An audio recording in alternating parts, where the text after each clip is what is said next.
Hello, good evening. This is podcast number 2 of The Idea of a Man. My name is Omar Zach Phillips, and I'm really glad that you're joining me for once again another one of these awesome podcasts about the idea of a man, about our work as men on our journey as men. We talked last time about the subject quite simply of who am I? It's clear that these initial podcasts are going to be going through the 12 steps, which really is the 12 chambers of the idea of a man. So today we're going to discuss where do I fit, which is part 2. So please do visit theideaofaman.com. Please check out our other podcasts as they come out. Obviously, that's me talking into the future because today we're simply doing podcast number 2 to discuss literally chamber 2 of the idea of a man chambers, and that is where do I fit. After discussing who am I, after exploring that concept, after thinking about the reality and the need for us as individuals to really kind of get a handle on who we are as unique individuals on the earth and what our purpose is and what we stand for as a unique individual, who, what we reflect to the earth, what is our truth. The next step for that really is to kind of ascertain what environment, what components need to make up an environment in which we can thrive. So where do we fit? What is our ideal, how can we put it? What is our ideal habitat that we could create for ourselves so that we can thrive and become the best version of us? We're going to talk more about thriving in the next podcast we'll do, which is basically how do we go from survival to thrival. And there's a whole heap of things that we need to discuss in that respect to really kind of get a handle on that. But today, I think it's important that we just look at the idea of where do I fit, really answer that question, and what are the implications of the fact that we need to fit somewhere. That place, people, places, and things is an important ideology or perspective to think about. Where we fit as an individual, unique person. Who are we as a unique individual person? What are the ideal kind of people to have around us? And the place, what is our best placement for us to be able to live our abundant life? So welcome to podcast number 2 here at The Idea of a Man. My name is Omar Zach Phillips. As always, I'm a little bit nervous, and that's probably going to be the case ongoing because I'm just a person, I'm just a human, but I do feel a strong sense within myself that the journey of my life has brought me to a place whereby it's challenging me to speak to men about men's issues, about men's life stuff, because it's been a predominant part of a lot of the things that I've read, because I've had big question marks with regards to masculinity, about the journey of a man, about being a married man, about all of those factors. And my journey has had many moving, complex parts. And many questions that I've had to try to answer for myself. And, I've sought in various different places to try to get those answers, some more successful than others, some more helpful than others, and some downright unhelpful, some that have impounded issues, problems, addictions in my life. And it's through very much learning the hard way that I've ascertained that there is a real need for us as men to be able to come across sturdy stuff that can actually help us, equip us, and really get us to where we need to be. So really from that perspective, when we're asking these questions, who am I and where do I fit, is really because if we can ask those questions to ourselves, we can interrogate ourselves about this. It's the gentleman, the psychologist, who talked about like unconditional positive regard, who also had a methodology. I can't remember his name. Skinner? No, is it not Skinner? It's not Skinner. I'll try and remember his name before the end of the podcast. His methodology of doing psychotherapy was very much to kind of interrogate the person who came to him, his client, in a sense, so as to tease out from them the answers to their own questions. So as opposed to being kind of the expert on another person's life, and we think about, say, the models prior to that, which were very much like the expert could kind of almost read you as you walked in the room and kind of get an idea and a feel for you, and then be able to just kind of give you advice and say, right, this, that, and a third thing would be ideal for you. And why the approach of kind of interrogating another person for their own truth, for their own answers, really appeals to my sort of sensibilities, is because I really believe that as individuals, that we all are sovereign in our own right, that we all carry the divine within us, as in, okay, even if we don't believe in, say, God or the divine in that sense, right? Nobody else has any more divinity than you anyway. Nobody else has more sovereign right to exist than you. So by default of you going on the journey to ask and answer your own questions, by you living out your own truth, by you exploring and then coming to your own conclusions, then you give yourself your own permission to live the life that really is tailored to yourself. Let's take the idea of tailoring, okay? So say you was to go and get yourself tailored your own suit, and somebody else did that for you, and that's a wonderful thing. But say you learned how to craft your own tailored suit, and then you became a master at that, so you were good at it. Let's establish that, because that's not an easy thing to do. But in that reality, you was to make something that was best spoke to you, and additionally you put in details that really warm your heart, that make you feel good about your own life and make you feel good about that suit when you're wearing it. Now think about that from a life perspective. If you really get to know yourself, if you really get to know the tenets of the I am, of the who you are as a unique individual, and then you really get to know the place that's ideal for you to blossom, to flourish, to be able to live a meaningful life and get done the things that need to be done in your life, then you could tailor for yourself an existence, a way of conducting your affairs, a way of living your life that really aligns with your values, that really enables you to show up as your best self, that enables you to live from your truth. Now, there's many different modes and ways of existing on this earth, and a lot of us as men, particularly when we are struggling with our identity as a man, we perhaps look outside of ourselves, and I know I did, and I can talk about my own stories in this respect, but we look outside of ourselves for, say, a place or a community, a group of men that can help us to discover our masculinity, to comport our masculinity in this world from a place whereby we can learn how to do it better, how to be better men, how to be stronger men, how to be more efficient men, perhaps, how to be able to find ourselves in society so that we don't get trodden over, we don't get disrespected, we kind of are able to kind of develop a sense of manhood. And so one of the things we do is we look outside of ourselves. So for example, let's take a man who goes to the army. He says, right, if I want to be a serious man, I mean, all the films show it, right? We go there, we get trained, we get toughened up, and a lot of things will happen to us. We'll sort of learn how to be a man under authority, to obey instructions, to be able to complete a task and a mission.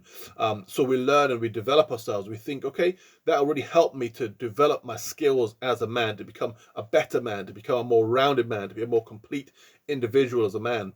Okay, so another guy says to himself, you know what?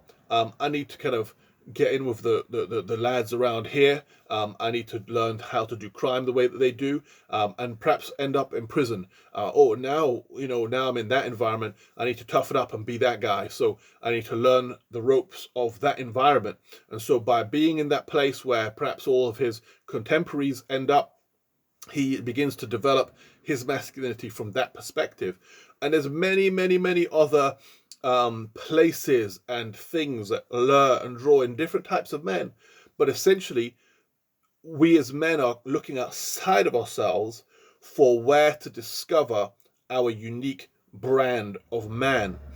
And the sages of the ages have told us to look within. So the wise people of whoever have always said it's from within, that like within us is the answer to a lot of these deep questions that we need to kind of answer for ourselves. So rather than looking to religion, looking to the prison, the gang, the army, the corporation, the job, the university, all these different external bodies, communities, groups and associations of men, secret society perhaps, whatever it may be, millions of different options that are out there for different types of men and different types of ways of, different opportunities perhaps that are presented to you as an individual. Rather than starting there and saying, show me how to be a man, explain to me the tenets of manhood, which is a very tempting thing, particularly for a young man who is out there in the world and wants to make his mark upon this world. It's a very alluring concept, because inside of men is a tremendous amount of insecurity, and there's a lot of reasons perhaps for that, certainly within my philosophy, and I've come to the conclusions that I've come to, and let me put it within this context. And I'm always going to preface, whenever I talk about things that philosophically make sense to me, I always add this caveat, which is, when I think I know the answer, life changes the question. Life has changed so many of my conclusions as I've gone along, and I've had to kind of rethink, relook at and examine and explore. That doesn't make me what's it called, wishy-washy in my thinking. It makes me as broad-minded as I could possibly be, to recognize that sometimes when you're really solid on a thing and dogmatic about a particular concept or ideology, that in fact perhaps you haven't surveyed all the options, perhaps you haven't looked at it fully. That's certainly been my experience, and so many times I've had to reevaluate things that I held dear. When, for example, I was a religious person and I went down that road of get myself around a group of men so that I could become a righteous man and become those kind of things, so that I could, get some respect in society and, with my wife or with my children, be that guy. That way of living my life had to one day be questioned. Every single way of looking at it, I had to look at it from a lot of other angles and see life from a lot of more perspectives.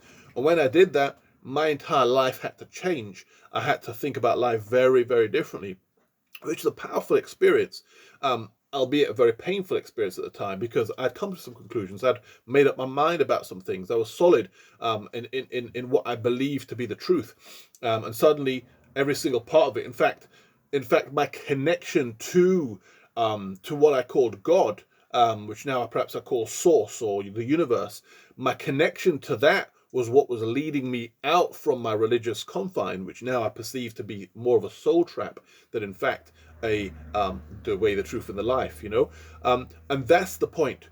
So there are many what we classify as soul traps. There's many ways in which, as men, that unique being that lives or exists within us, the thoughts that go through our head, the heart that has emotions, almost the entire chakra system, really, the illumination of the sun from our solar plexus, the base chakra, the sacral chakra, those energies that go through us from the top of our crown of our head to our perineum down between our legs, that entire energy system, that reality of us that transcends this physical dimension, that takes us into a place that is beyond, that as we tap into things spiritual, we have a deeper level of a capacity and ability to interact with. That part of ourselves, which transcends physical reality, but in fact is ourselves, can be interrogated for who we actually are and for what our idea of a man is, for how we should live our lives in the most integrated, integral, authentic way that we as a unique individual could live our lives. That in fact, getting our cue, our permission, our truth from outside of ourselves, from somebody else who doesn't really know us, from somebody else who has a system perhaps in place that perhaps works for them, can't ever align entirely with who we are as unique and distinct individuals. And this is not to say that we can't learn tremendous things from other people, from organizations, from communities, from different kind of things that have been established by other people. We certainly can. And for many of us, we may lack immense amounts of discipline, or we may gain a lot by being amongst a group of men who have got some kind of a code of practice in the way that they do their stuff. Perhaps that will be helpful. I'm sure that my experiences in church brought some levels of discipline to my life, brought some level of perspective and way of thinking, a way of seeing the world. But ultimately, I had to come to a place where I realized that this way of living was in fact limiting my soul's capacity, was in fact putting me into a box, was in fact making me less than the man that I was actually placed upon this earth to be. And that's was a painful experience, but also was a very much illuminating experience, a life-changing experience, okay, there's more to my life, there's more to me, there's more possibilities, there's more that's possible for me. And if I'll simply love that more, if I love myself, if I love my own truth, if I will, as it were, almost anoint myself, if I'll recognize, if I'll give myself the permission to live my life, to be the best version of me that I can possibly be, without having to wait for somebody else to sort of, come along and say, oh, we noticed, Omar, that you're an interesting person, you've got some skills, you've got some this, that, or a third thing, rather than waiting for anybody outside of myself or external to me to validate me. I start to validate myself because I respect myself. I respect the gifts that are within me, the capacity within me to be somebody that I respect personally, not really giving too much of a hoopla whether another person respects or not, and then allowing that to unfold as it does and if it needs to. That takes some guts. It certainly takes some balls. It takes some self-esteem. It takes some healing as well, because so often our lack of self-esteem and our lack of guts comes from fear of other humans, fear of other people, fear of their judgments, fear of their opinions, fear of their perspectives, which is all very, very natural, very understandable. So don't beat yourself up if that's where you find yourself. And I've been there many, many, many times along my journey, and in fact, peeling back the onion and continuing to not give too much of a damn about what people think is an ongoing process. So I'm not sitting here from a perspective to say I've entirely arrived and every single part of me doesn't care less what anybody on the earth thinks about me. Unfortunately, that's not always the case. There are times when I backslide from this ideology, when I don't see my life that way and I care far too much about what other people are thinking. But then I have to remind myself that the reality is, if I'm living in alignment with my own truth, if I'm aligning my life up with what is right for me, with my values, having done the work to ascertain what those values are, and if I'm living from that space, then you know what? I don't have to worry or concern myself whatsoever with what another person's perspective, ideology, or values are at all. I'm not here to infringe upon anybody else's. In fact, as I respect my own and recognize how much I don't need anybody else infringing upon mine, I respect others' boundaries and all those kind of things so much more. And then I make sure that I make a space for myself to live and to exist and to be the best version of me that I can be. And likewise, I enable others to have that space. And part of what I'm doing here at The Idea of a Man, by communicating these thoughts and these ideas, is to help us all as men to begin to recognize this truth. Because when we start to see ourselves differently and see our environment differently and begin to heal and begin to take deeper levels of responsibility for ourselves and for what we're doing out here, things don't only just change for us, but they change for those who are affected by our lives. They change when you give others permission to be themselves, to live out their truth and to be the best version of them they can be, because you're giving yourself that permission already, because you know how important, how precious and how imperative it is to not infringe upon the life of others. Can you imagine? When the light bulb goes on and you recognize that in order for you to live your best life, you've got to give yourself that permission and step out and do it, but also that you have the capacity to see that others also need to live that life. And perhaps your wife, your children, the people in your workplace, your colleagues, your employees, your the people that you perhaps supervise or whatever the case may be, perhaps they have a life that needs to unfold as well. Maybe you could be the person who begins to be the catalyst for allowing another life to unfold into its blossoming, into its fullness, into what's possible for it. Just that perspective changes everything. When we recognize that every single one of us holds a divine spark, something so unique, distinct, and original that hasn't likely had an ability to gain expression in this world. In fact, it's perhaps being stifled by the way in which we generally think about things, the way in which society generally comports itself around us. What if we change our perspective by simply changing the way we look at our lives for ourselves and begin to heal the things that have prevented us from living out our truth, step out of that box and begin to allow life to unfold for ourselves? Then rather than us, I'm living out my life out here, everybody else needs to fuck off and get out of the way, we begin to give ourselves permission, and we also begin to become a part of the solution and see others begin to have permission also to live out their best lives. One opportunity. So this is when we begin to talk about, where do I fit? Where do I fit in life, in relationships, in the workplace, in the marketplace of life, in the various different areas of life that enable us to survive and thrive, the things that we need to do.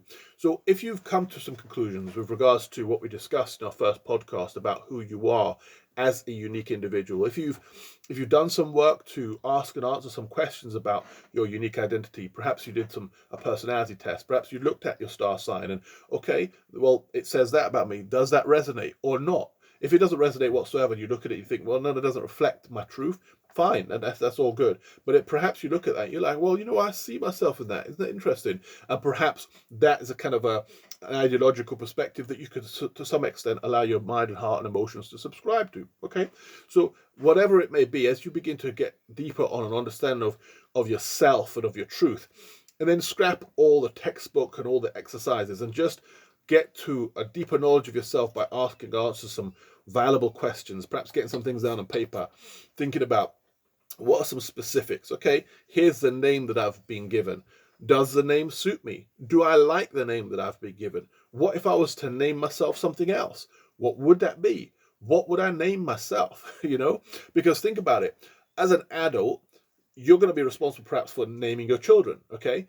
But as their character unfolds and as they get to know themselves, they might want to name themselves something else. Now, just think, have you ever stopped to consider that perhaps your name does not even reflect the person that you are or that you want to be, the person that the idea of a man that you have in your mind, right? Now, imagine if you gave yourself permission to give yourself a name that worked for you, right? And people in all kind of different spheres of life do it. Some actors are not known by the name that they were given at birth. They just change up their name, and everybody in the world knows them by this other name, and that works. That makes sense. Some singers do it. Some other various different people do it. Well, why don't you do it? Why don't you consider and look at yourself and say, who am I? What name would I like to be known by on the earth? What works for me? What fits? What fits with my distinct personality? What resonates for me? Just that step in itself is all of a sudden taking authority into your own hands to lead your life the way you want to. Particularly if, when you reflect back and you think about your parents, this is not the case certainly for everybody, but for some of us, we've lived our whole lives thinking our parents were less than perfect. And perhaps we hold a great deal of pain and wounds as we begin to explore our childhood that we carry. And there's a lot of things we think, well, were they even in their right mind when they named me, when they raised me? So we don't have to leave those kind of decisions up to those people in that particular stage of their life, their journey. Perhaps we need to go back to the drawing board and begin to reinvent a version of us that works for us, that makes sense to us. Now, I'm not saying invent a version of you that again fits into the construct and the confine of what this external world is trying to make you into. We do that so often. We've got advertising bombarding us. We've got roles and responsibilities that we have to fulfill in our work, in different areas of life. And so the temptation always is to think, well, how do I fit myself into all these different little boxes? What does my wife want me to be? What does my mother want me to be? What does my dad want me to be? Fuck all that for a second, okay? It's not about what anybody else wants from you. The question we're really asking is, what do you want from you? If you can be brave enough to answer that question, look, we're not at this particular stage initially. Once we've got this out of our head and out of our souls, really, we're dredging up. We're doing an excavation of the inner man, of the depth of our beings. This is between you and you. This is private. This is work. This doesn't have to be something that you go and tell the whole universe yet. It might be something that will unfold as time passes. But at least don't live your whole life on this earth simply as an avatar that is there to be used and swayed by everybody else around you. You're not going to live a successful, meaningful, and potent, powerful life from that perspective. You might make money. You might have success in the eyes of the world around you. You might do all the things that make it all look like, okay, what a wonderful life. But deep down inside of yourself, there's something going to be missing. And it's not some external thing. It's just simply the fact that the reality of who you are was never honored. And so when we're talking from the idea of a man, we are really expressing that there is a you that is living inside of you that you can honor by simply taking that time to interrogate and ask that you what they want. What name do they want? What diet do they want? What lifestyle do they want? What way of showing up in the world do you want to do from your authentic truth, from the depth of your reality, when you really take time to stop and think about it? So ascertain it. Write down your 20 top values. After you've gone through the 20 top values, now try and whittle that down to simply 10. Take away a whole 10 of them so that at the end of the day, you've just got 10 core values that when you look at them, you say, you know what, the things that I really value in this world and in life, these be they. Do that work. Take out the time. You don't have to do it today. Do it when it's right for you. Do it in a moment of meditation. Do it early in the morning when you wake up and things are a little bit quiet and you've just got a moment of repose by yourself. Do it on a break at work. Do it sometime when it's just right for you. But when you do it, after you've done that exercise of simply writing down and eventually come to 10 things that you value, that really work for you, that you like about life and about existing, that you want to spend your energy, your time doing more of, or you want your life to be characterized more by. Whatever those things are, whatever those core values are, allow your time and energy to be spent more in allowing those things to be more of your lived experience, more of your truth, more of your reality. Just give yourself the permission to say, you know, I value this. This matters to me, and it may not be high on the agenda of somebody else's value, and that's okay. They're fine to have their values. But I've got to be honest with myself that I value this thing. And in fact, because I value it, I'm going to take out the time to simply live every now and again, giving myself the permission to live in alignment with my values. And in fact, to live more and more in alignment with my values, to live according to the truth that reflects from my heart and soul. Because, you know, when you begin to give the gift of that authentic human to the world, you don't only just give others permission to do the same, but also just that, you give the gift of yourself. If all of your life, the gift, quote unquote, that you were apparently giving was something else, some other kind of phony, not completely integrated version of you, then what really did we get? Just another disingenuous existence? Another lie? Another phony human being on planet Earth? I mean, surely we've had enough of that, right? Now, I'm not saying this to criticize. I'm not saying this to kind of get your back up or to say that the way you're living your life is in some way negative. But I'm saying that you might end up one day, as we all probably will, at the end of our days, and reflecting back and thinking, did we live our truth? Did we ever give ourselves the permission to just do the things that really resonate with us, that make sense to us? Or is every decision that we make based upon how it's going to fit with other people's agendas? Now, if we're all living like that, if we're all out here just kind of circling around each other, kind of trying to work out what will this person think and people pleasing, we also leave ourselves to be taken advantage of by all those other people who don't care less, and in fact are there to try to make sure that you do everything in your life to simply please them. There are people like that too. And so we end up in these games, and some of us become predators and some of us become prey. And the idea of a man is here to tell you that you can transcend that your mind is for more than that in fact you can think about how you want to live your life, and then you could use your thoughts and your mind to begin to construct and create for you a life for you that has a meaning to you, that when you look about your life, you say, the things that I'm doing, the way I'm living my life, are bringing me fulfillment. They bring me meaning. They bring me a sense of purpose and a sense of joy that I don't need to look outside myself to get, because as a fact, I resonate and I generate my own joy, my own happiness, my own fulfillment, my own sense of purpose and of happiness. That brings about a whole different brand of man. That brings about a fulfilled man, a happy man, a content man, a man who's content because he's not fighting against the voices within himself that are always telling him to live more, to be more, to grow more, to show more, when life is telling him, do it this way, do it that way, do it a third way. Well, in fact, you begin to line everything up and you allow the energy, the effort, and the ambition within yourself to push you toward your idea of a man, toward the unique conclusions that you've come to with regards to the life that you want to live. So therefore, when you go into the workplace, you don't say, okay, do I fit within this job? You say, do I fit within this career? Do I fit within this relationship that I've committed myself to? Do I fit within this friendship group? Do I fit within this organization? Do I fit within these constructs and confines which I've aligned myself with? Or in fact, does everything within me feel repelled by these things? Because if that's the truth, you might have to sit down and do some considerable thinking so that you can come to some meaningful conclusions with regards to how, in fact, you should be living your life.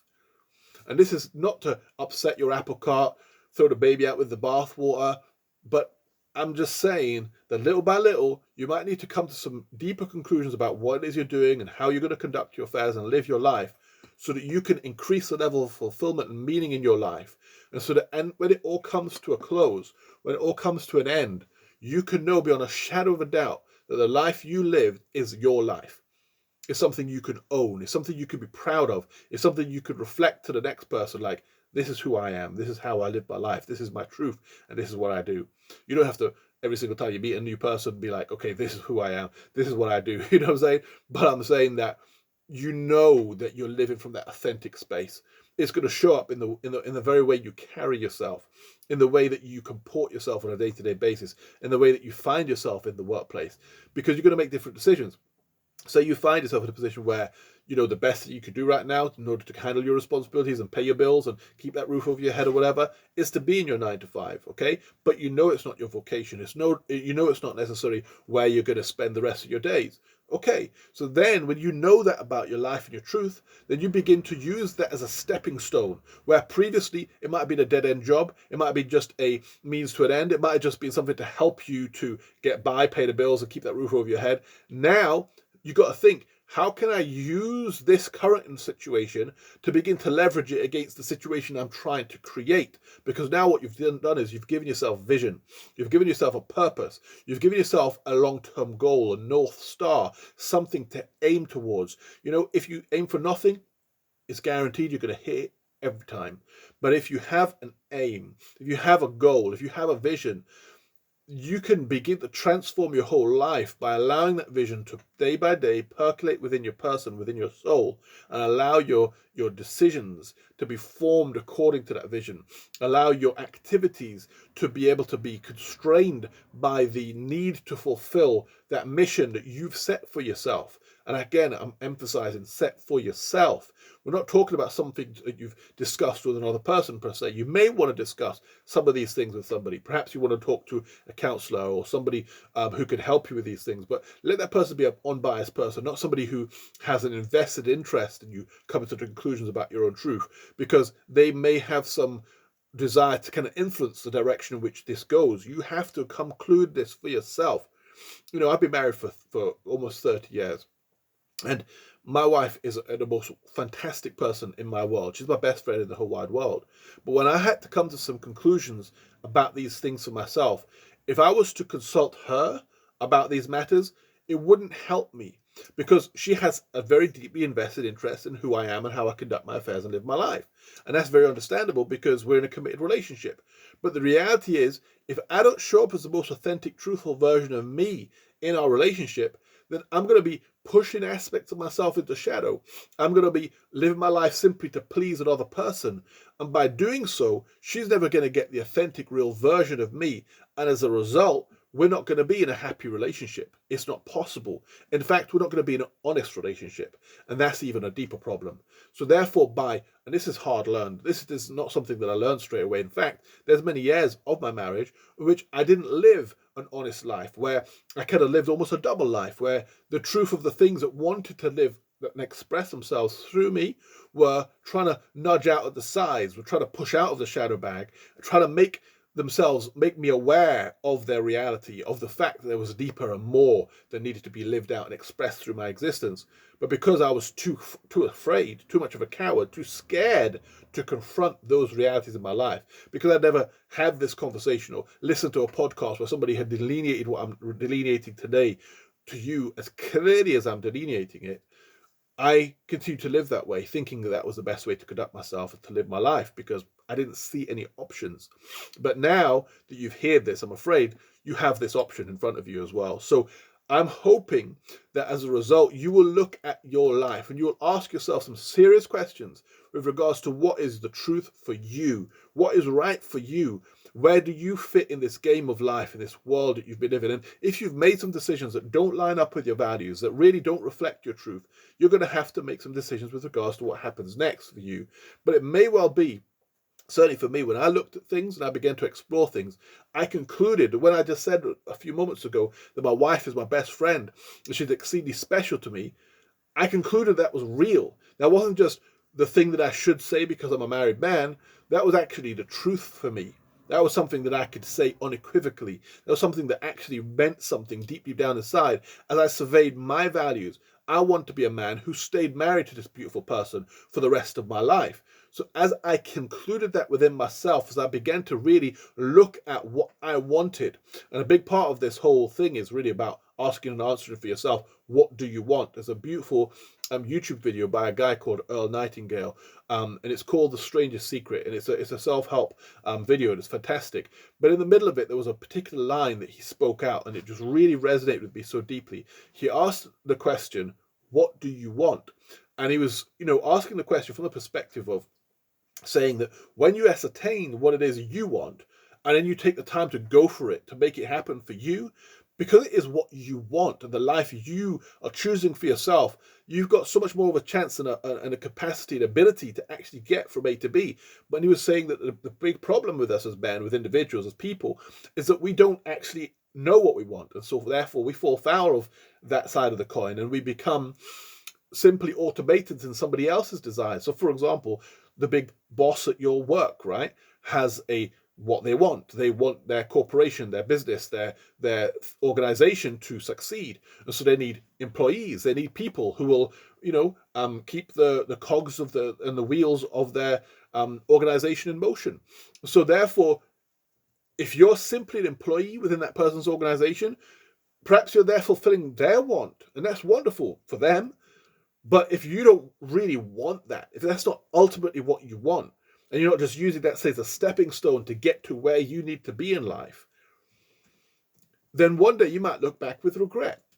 And so to prevent that, or to prevent that deep-seated unfulfillment that gnaws away at the souls of so many of us as men, causing us to find ourselves in places where we turn to the bottle, or we turn to pornography, or we turn to some other form of addiction, or we do stupid things and we get ourselves in trouble, or we land ourselves in prison or in a mental home or something else. And I'm saying this because the statistics around men who do such things, whether we fall into some act of violence, whether we, beat somebody up at the pub or at the football game, or all the other stupid things that happen in this world that could be avoided if a man was living his best life now, if a man was from the depth of his soul fulfilled in his inner being, knowing what his values are, why he's on the planet, and that he has a purpose and a meaning. Perhaps there would be such a reduction in unnecessary foolishness in our lives as men, and that would be good for us as men, because as individual men, we wouldn't have to pay the consequences of some random decision made because we were living a random life. So if we aligned ourselves with a life that isn't random, that's chosen, because we gave ourselves the permission to choose, because we saw our own unique, distinct value, we allowed ourselves the permission to see our worth and our value. And that's where it starts, that you actually recognize you are the most valuable person in your world, not your wife, not your children. It's easy for us as men to put those people on the pedestal of our life as the most valuable, and it's good, it's nice, it's laudable, but in fact, the only person who's going to be here from the cradle to the grave for you is you. And you need to place a value upon yourself internally that nobody externally to you can place upon you. When you place that deep value upon yourself and recognize that if you will look after you, if you will put your agenda, your purpose, your meaning at the forefront of why you're here, you're going to be of so much more value to those around about you, because for one, you don't end up doing stupid shit because it doesn't fit into the agenda of living a meaningful existence. It just doesn't. Honestly, it just doesn't. So you don't end up doing it. You begin to conduct your day-by-day affairs from a perspective of building a life for you that has meaning to you. And then you bring others into that. But you don't have to do it from a perspective of, now join along to my vision. The vision then becomes, you know what? This is the most valuable, precious way to live. Why don't I give others the gift of that also and let them live their best life by finding out who they are? Who actually is my wife? Who, in fact, are my children? What's the divine life that they're here to live? Because so many of us spend our lives living up to try to please our parents, trying to be the person that dad needed us to be because of the life that he didn't fulfill or live. But if you realize that your child has a unique destiny, has a unique purpose, a unique reason for being here, And by your words, by the way that you emotionally interact with them, you give them the permission to just be themselves and to evolve and unfold into the fullness of who they are. And you also place, just like I did just now, a level of worth and value upon them, just like I did to you. I just told you that you're valuable, that you're the most valuable person in your world. Imagine if you conveyed to the loved ones in your life that they are the most valuable people in their worlds and that their life is valuable and precious. And you help them to see that about themselves. And then you gave them the permission to just be themselves. And as that unfolds, you watch and you celebrate this life unfolding before you. But first, before you even do it for others, you give yourself the gift and the permission. And then you see the value of that precious way of existing. How can you withhold that gift from others? How can you not let others live that life? And things change at that point for us as men. All of a sudden, we're living in a better world. And so here at the Idea of Man, I'm not preaching any specific doctrine. I'm not here trying to shove any nonsense down your throat. But I have a deep, deep hope within me. I have a wonderful joy within me. Because this has been what's transformed my life in many, many ways. And I really believe that if we'll catch a clue of some of these very basic things and give ourselves the permission to live our best life, simply, that's all I'm saying. Just be your own God, be your own divinity, recognize the divinity within yourself, and give yourself the permission to live your life. But take time to think out, what does that look like? Where do you fit? Where in this planet, the world is your oyster, where do you fit? What makes sense to you? What is your truth?